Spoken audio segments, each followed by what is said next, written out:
nabanggit nyo rin kanina na bilang as a lawyer ay talagang mas organisado, mas malinis itong mga documents that were prepared para po dito sa yung ipipresent mamaya sa floor.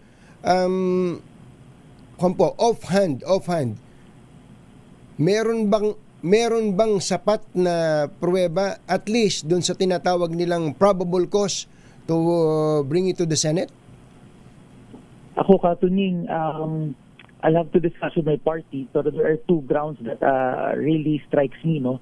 Ang una is yung threats, and then number two is yung sasalin and unexplained wealth kasi meron na itong precedents for the first impeachment natin nung kay CJ Corona. So yung dalawang grounds na yun ang medyo talagang nag-strike sa akin na malakas. Pero I'll have to discuss with the party list namin, leadership sa Wantahanan, kung ano ang magiging final decision namin on this. Yung pala ang peculiarity ng inyong sitwasyon, ano?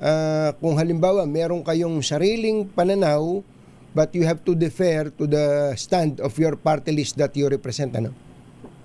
Yes, Katunying, mahirap pero ganun talaga. Kailangan sumunod sa proseso para walang masabi sa huli.